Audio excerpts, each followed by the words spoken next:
High in the mountains of the northwest, the white-tailed deer graze peacefully, unaware that in the brush nearby, their enemy, the mountain lion, is secretly watching them, selecting his prey and making ready for attack. Do the deer have any means of protecting themselves from their enemy? Of course they have. Escape. The signal has gone up, and those deer are trying to outrun their enemy, the mountain lion, and chances are they'll succeed. Quick escape is just one of the devices that animals have developed to protect themselves against their enemies. We're going to see many more of these protective devices, as well as some that are used in actual combat, because this is Zoo Parade.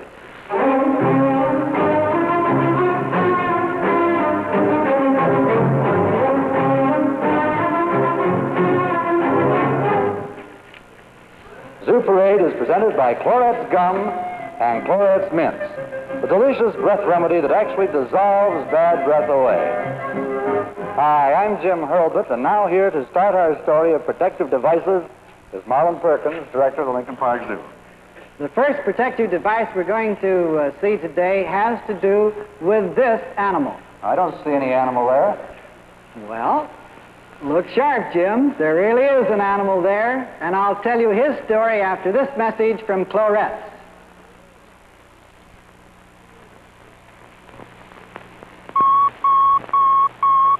Don't broadcast bad breath. Take Clorets, the amazing remedy that dissolves bad breath away. Clorets is the only breath remedy that combines the two breath purifiers, chlorophyll and Retsin. Together they banish offensive breath odors with amazing speed. Let me demonstrate. This type machine was developed for the Army Chemical Warfare Service to detect odors. When I uncover this beaker of raw onion juice, watch the needle jump. Now watch what happens when I pour Clorets ingredients into the onion juice. The needle drops back into the safety zone because Clorets dissolves odor away quickly, thoroughly. So always carry Clorets. Clorets cost a little more, but Clorets do so much more. Don't broadcast bad breath. Take Clorets, the amazing remedy that dissolves bad breath away. Clorets, gum or mints. Jim, there isn't any animal in the world that doesn't have some way of defending itself. You know, the Army has a saying that for every weapon of offense, they can build a weapon of defense. Well, this is pretty true in the animal kingdom, too. Nearly every animal, I guess every single animal, has some way of defending itself. One of the best ways of defending themselves is to be invisible. You think so? Yeah. So animals that have good camouflage, then, if the enemy can't see them, well, naturally, he's not going to attack. Let's look back at this setting that we were looking at a minute ago. And can you tell what kind of an animal's in there, Jim? Well, I should think from those reeds, Marlin, it must be some kind of a shorebird. Well, that's pretty warm. This is a wading bird, our American bittern. You know, this bird has a very good camouflage among reeds like this because of the longitudinal markings on his feathers of his neck. And also because he holds his head up high with his bill pointed towards the sky. And in that position, you might think he couldn't see anything, but actually he can sort of look down across his chin, so to speak, if he had a chin, instead of along his bill. What are his enemies that he's looking for, Marlin? Well, in the Northland, it would be weasel and birds of prey like hawks and raccoons that come to the marshes. And those animals and alligators and bobcats in the Southland would be after him. But when they get to him, then there's another thing that he does to defend himself. And if he finds out that he's really discovered, then he uses his bill as a bayonet and jabs right at the eyes of his enemies. Now, if you remember, we got him to do that last week. After a while, Let me try it and see if he'll do it this time. Okay. Let me put this mask on and present my face to him. You interested in defending yourself today, old boy? Look here. Look here, you're going to defend yourself. Here's a fine pair of eyes for you to smack into. I know you're all mixed up there with that glass. Why don't you move back here just a little bit? Let me move some of these reeds away. Out this way, old boy. Round here. Here, try it. Round here. Try it on this side. All he wants to do is climb away, huh? You know, there's always someone who doesn't get the word. You know, that 10%? I think he's the one. Try it. Come on here. I don't think he's going to do it, Marlon. I think you'll have to take your word for it that... Well, you see, all he has to do is get a good line of it there. Well, Use up the time. we've seen a fine defense mechanism there and a good camouflage. Here's another camouflage cage, Jim. Do you know what animal's in here? Well, I should think from the leaves and everything, it might be a ground bird, like a little quail or something like that. Now, let me see if I can discover where this camouflaged animal is. Yeah, here he comes. Oh, hey, it's a snake. Yeah. This is a young python, and he has... You got hold of the wrong end, haven't you? Yeah, he has very excellent camouflage actions here. Let me get a hold of his neck here. Boy, did he hurt? No, just scratch a little. Now go ahead and let's get the other action here. This is it. You see when he goes. Oh, he wraps around you. That's offensive action as well as defensive, huh? Now I have him around my arm, and if you'll watch, you take a hold of his muscles there, and you see how he's got strong lots he is, of power. He sure has, yeah.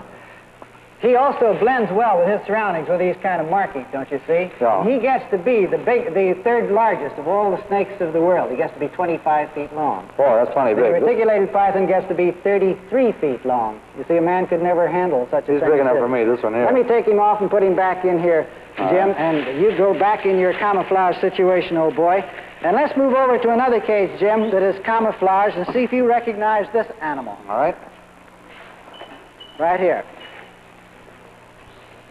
Gee, he's not camouflaged at all. I can see him very well indeed. Yeah, you can see him well, because those are warning colors. This is a warning pattern of bright marking, black and white here. Isn't that a disadvantage to him? Not to the little spotted skunk, because the little spotted skunk would rather keep his enemies away from him by this color than to have to use his gas barrage attack. He sort of bluffs them with this, is that right? How about that gas? Is that poisonous to animals, Marlon? Well, it is if it gets in their eyes. Besides smelling bad, it causes temporary blindness and excruciating pain. Do they ever use that gas, by the way, on each other, one skunk against the other one? I've never seen them do it, Jim. Never in my whole life. Say, Jim, right behind you, this little fella now uses his colors as a warning, as a protective coloration. Yeah. In the cage right next to you is another animal that has an entirely different kind of defense mechanism. What is the animal? Well, it's a cockamitzel, and you can't see him right now because I have him in a little box in there, because I want to surprise him and show you his defense mechanism here. All right. I have to go around to the back of the cage here and open up this little box. And let's see if I can get it. Wait a minute, that little bark. Yeah. Come on, once more. That little explosive bark, Jim.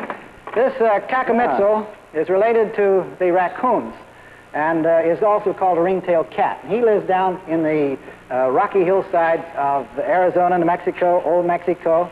When animals discover him and suddenly make an attack on him, that little explosive bark usually stops them for a moment in their tracks, and that's long enough to give the cockamitzel a chance to escape. Well, that's a pretty good protective device, I should think. Yeah, and there's another very good protective device right behind you, Jim, over on the tabletop there. I'd like to show you the protective device of a toad. We have some toads in here that should be able to show a very interesting protective device of swelling up. Now, if I hold him here by his head and tickle his tummy, watch what happens. Boy, he really does swell out, doesn't See he? how he puffs up there? Let me have one that Put doesn't your feet swell up. down there. Here, try this little one here and see if we can make a comparison. Now, you put your swell up here and put them side by side and see. Buddy, now don't you swell up. You're not supposed to. You don't tickle his tummy. I won't. You see how these puff up? Yeah. This one gets so much. Here, put your feet down now. Just like the frog in the story. Yeah. And he gets bigger and bigger and bigger, and that makes him harder to swallow. And it also makes him appear bigger, because they sometimes puff up when their enemies come around, like a snake or something like this would come around, and they would puff up and be harder to swallow or look bigger and more dangerous. Then there's another interesting protective device of toads, Jim, and I'm going to put both of these back and get this big old dark-colored fellow here, because I think he's the one I can demonstrate best on.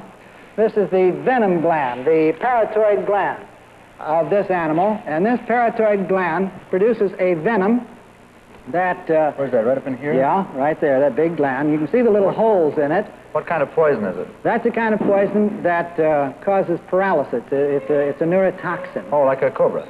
Similar to cobra venom, except that this has a marked affinity for the tongue and the muscles and the mouth regions. I see. And when, this is a white fluid and I'm not sure I can get it, but sometimes when you squeeze these Oh, yeah, I glands, can you see it see that coming out. white fluid coming out of there? Sure, and that's really poisonous. It's huh? a white viscid fluid, and it's a very strong toxin. And woe to the dog who is silly enough as a puppy to grab a toad and get it in his mouth, because he's going to have great pain, he's going to have great frothing of the mouth, and lots of times dogs have been thought to have hydrophobia or be mad, when all that actually happened was that they had gotten a hold of a toad and got some of the poison from the toad. And It's a pretty good protective device for the fellow. I think isn't it's a it? very fine protective device, Jim, that toads have. So they have several things there. Now we've been talking about the protective devices that animals have when they want to keep animals away from them. Next, we're going to see some protective devices that animals use when they're actually attacked. But first, there's an important message from Rolaids. Do you know that concentrated stomach acid could burn a hole in this napkin? If concentrated acid can do this, no wonder then an excess of stomach acid can cause heartburn, indigestion, gas, that burning sensation. But now comes Rolaids with an amazing new medical ingredient that takes care of twice as much excess stomach acid as do harsh alkalizers. Let me dramatize this difference for you. Here are 2 beakers of acid such as found in the stomach. When I put an old-style alkalizing ingredient into this acid, watch what happens. You can tell by the color, only half clear, the old-style alkalizing ingredient took care of only half the acid. Now watch what happens when I use Rolaids' miracle ingredient. All the acid here is taken care of. Yes, Rolaids' ingredient takes care of twice as much acid to restore and maintain stomach acid balance. So for fast relief of upset stomach, heartburn, acid indigestion, get Rolaids. Taste like a mint, work like a miracle. To continue our story of protective devices in the animal kingdom, Jim, I'd like to show some animals that have protective devices when they're actually attacked or come in contact with other animals. The camel has a very effective way of defending himself. Let's switch now to our camel yard, where our keeper is all set to show you the defensive action of Noah the camel. You'll notice that our camel, that Joe Roberts here, has on his raincoat and his rain hat, because he knows what this device is. He offers him something to eat, and what does this nice, sweet camel do? Well, he has the ability to spit. And he spits Oh, my gracious. all over Joe. Is that just saliva? No, it's stomach contents. They regurgitate their stomach content, and it's pretty foul-smelling, and it's full of acid, too. And it's a thing that will keep a lot of animals away from bothering a camel, including people, of course. Of course, if that doesn't work, they also can kick and bite, can't they? They certainly can, and they're big animals, too, and they have a very effective way of doing this. Jim, you remember earlier I spoke about another device of animals to defend themselves was escape. Quick escape, Yeah. Not all of them just run away. Other animals have different ways of effecting an escape. We have here a skink, which is a lizard, and I want to show you a very effective way that lizards have of escaping from their enemies. Now, this is a little local lizard found in southern part of the United States and in the eastern part. Let me see if I can put my hand over here and hold him down on this side. And then they have the ability to lose their tail. This is a painless thing on their part. It doesn't hurt them. See, this tail can come apart in a number of places. You mean if an animal grabs their tail, they can just break That's away right. from it? So I'm going to be the animal and hold on to his tail like this, and if he wants to get away, then all in the world he has to do is to disjoint his tail. Come on, fella, you can He's try. got another defect, He's biting. protective device. Yeah. He bites, doesn't he? He's a pretty brave little fellow. He sure is. All he has to do is to give a sharp twist now. Go on, run. He doesn't want to do He's not it. gonna do it. Well, I think he's a pretty smart little fellow because he knows that this is only for television and it isn't as important as it would be out in the wild Come on, try it. under actual circumstances. But it breaks right off down in there Yeah, someplace. let me get doesn't a it? hold of it. Oh, there, Oh, there it is. came off. That did it Let me- exactly. yeah. He bit me, too, just to prove that he's mad. Yeah. His Well, tail- when his tail comes off like that, Jim, you see how it moves in muscular reaction? And that keeps the animal's eyes, the enemy's eyes, Let me put on it out that. here where we can get a good picture of it, and then the eyes of the animal are on that, and watching the wriggling of that, the lizard escapes. Well, how does that work, Mom? Well, let me show you on a chart up here, Jim. Here's a diagrammatic chart of a lizard's tail. You see, here's the body, and here where it's squeezed down, these are vertebrae, And here's one that's come apart, not between the vertebrae, but right in the center of the vertebrae.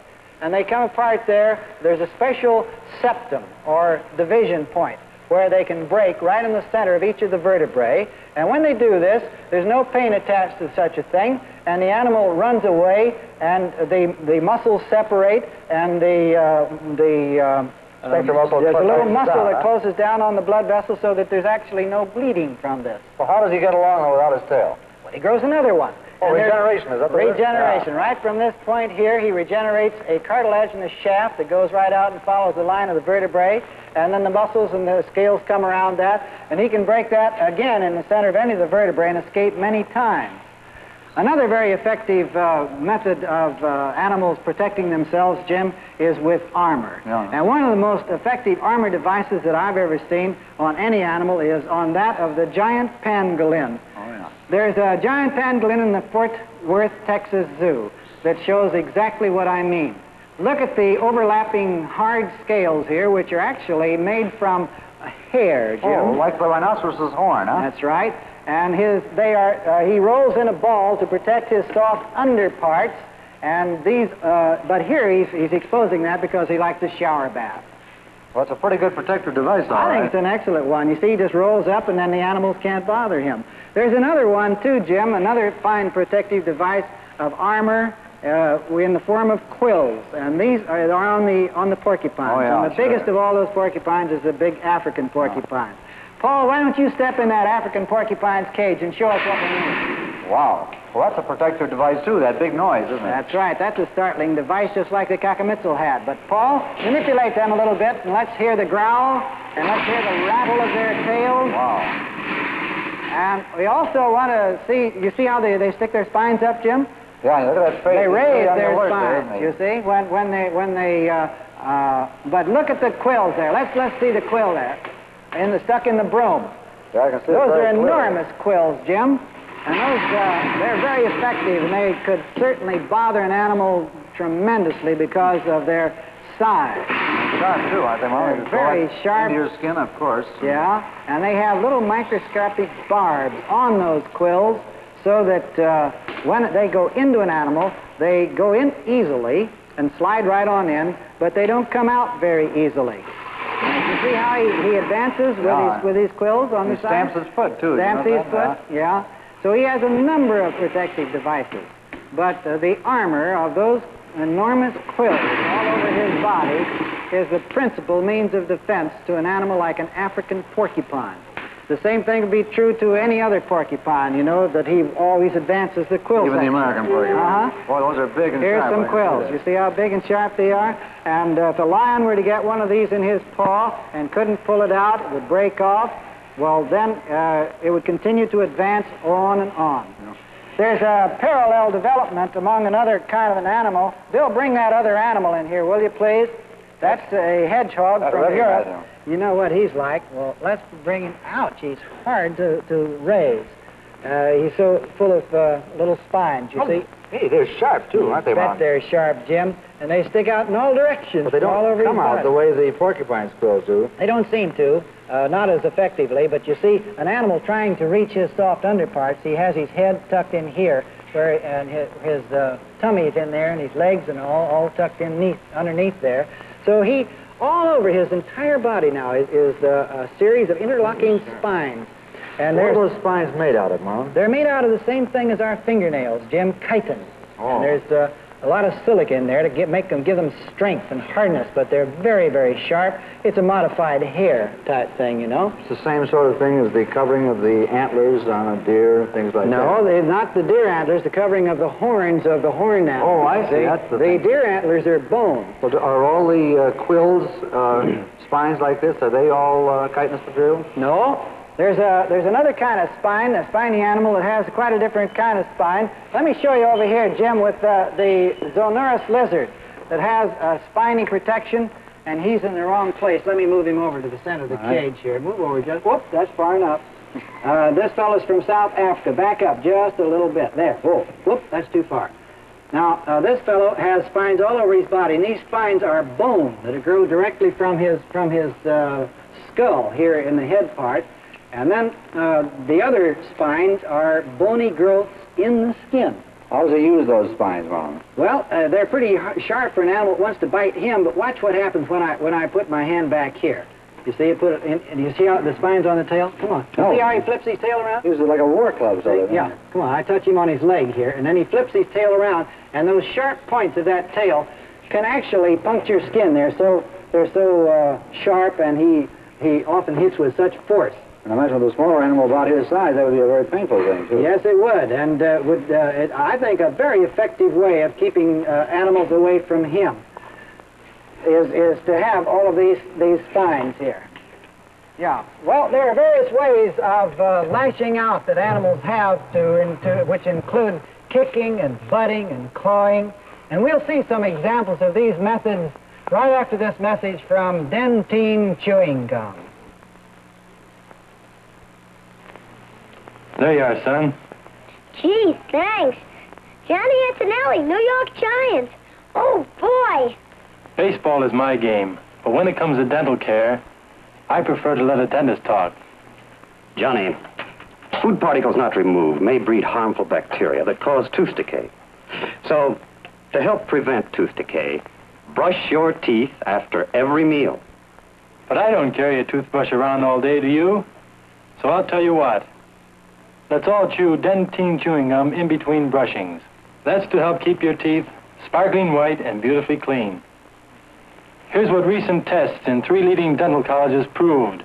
Dentyne removes food particles even a toothbrush often misses. Dentyne significantly reduces acids that cause tooth decay. This is Johnny Antonelli again. Get Dentyne. The chewing gum specially made to help keep your teeth sparkling white, beautifully clean. To continue our story of animal defenses, I'd like to now show you some animals that have a different type of defense. Some animals have defenses that are much like wrestling, and others much like boxing. Still others have fencing or sparring actions. One of the greatest sparring animals in the world, I think, one that defend themselves with their horns, are the wildebeest in Africa. When these animals are sparring among themselves for the females, notice how low they get? And they try to put the other one off balance and come up with those very sharp-pointed horns. And they're very effective indeed. And so are the horns of the impala, the antelope, that can bound. And they almost always either end in one animal being hurt or run away. They get the action there with their heads, with these long horns. Then there's another animal, Jim, that uses his head in quite a different way. I recognize this one. You know this one? That's This is Roberta Roberta, the my goat. friend the goat, but she doesn't have any horns, though, No, Mom. well, a number of the domestic breeds have been bred nowadays without horns. Now, she See if you butts can get her up to there, butt. pushes. Yeah. Put your hand Roberta, on her head. come on, there. See if Alice. you can get her to butt a little bit. See how her strong her neck is?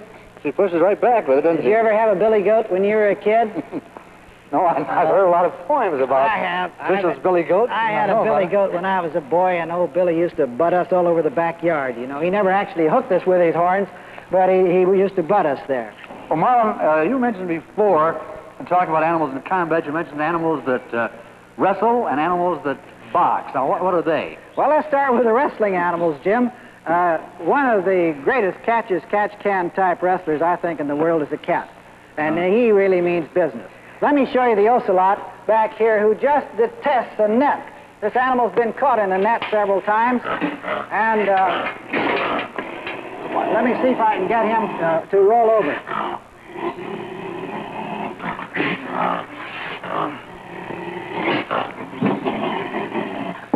Boy.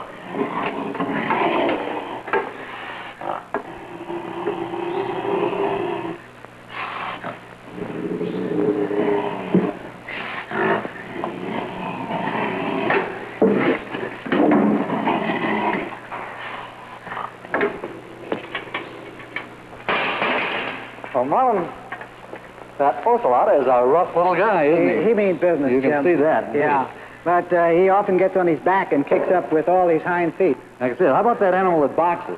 Well, that's the kangaroo, and I'm going to show you the boxing kangaroo, but first I'd like to show you how they defend themselves with their hind feet. Oh, yeah. A wild kangaroo will rear back on his tail and defend himself in a way that is unique almost in the whole animal kingdom. Let's take a look now as he comes back here, as he's disturbed and bothered. He comes right back on his tail. And watch those feet, Jim. See how he goes down forward, slashing blows with those sharp-pointed feet. And of course, they're very strong because these animals run like the mischief. They cover about 30 feet at a bound when they're actually running. What about their enemies? What are their enemies, Marlon? Well, originally, the only enemies they had were dingo dogs and Tasmanian wolves, but besides the eagles. But man's come along now and made a great deal of difference in the kangaroos. Well, how about that boxing we were talking about? All right. I'm going to get in a cage with a kangaroo and show you the boxing action in just a minute.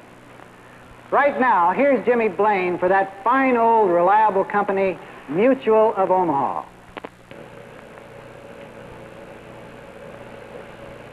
Buy your dream house with an easy mind.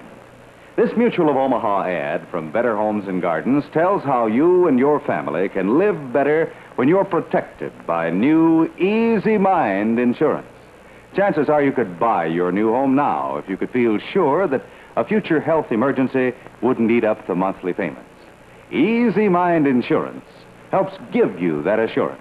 It covers so many of those inevitable sicknesses, accidents, hospitalization, surgery, even loss of earning power. Helps provide money to keep things going as you'd planned.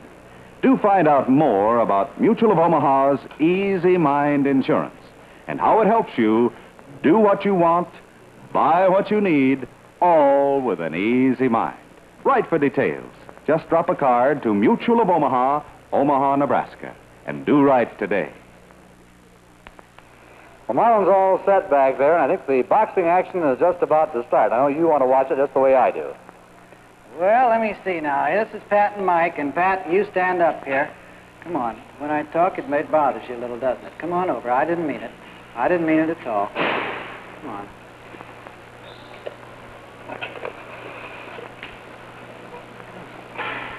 Come on back again. I don't want the kick. You kick too hard. Come on back. Let's just play for fun. This is just for fun. Come on. Come on. I don't really mean it. Come on. Now, you want another one? See, I feed him, and then if I don't feed him fast enough, then he reaches out with his front feet, you see, and he reaches out and going like this. Come on. Come on. I got a lot more of these in my pocket here. Come on. Here. Here you go. Come on, Mike. You know, I think the Boxing Commission is going to investigate that, but I don't think either Marlon or the kangaroo are really serious contenders for the heavyweight title. But since Marlon's involved with the kangaroo, I think I'd better tell you the Zoo Parade will not be seen next week, but we will be back the week after with a Zoo Parade safari in Africa. And the Zoo Parade safari will go to South Africa to one of the world's largest game reserves, Kruger National Park, as they try to survive despite a raging brush fire that destroys much of that area. It's one of many such fires in Kruger during the dry season, one of the serious problems with which management has to cope. We're going to see how management does that, also how it copes with the problem of water supply. Well, that's next week on Zoo Parade, folks, the week after next. Hope you'll all be with us then, and until then, this is Jim Hurlbut speaking, saying goodbye for all of the animals at the Lincoln Park Zoo. Zoo Parade has been brought to you by Dentyne, the delicious chewing gum, specially made to help keep your teeth sparkling white, beautifully clean.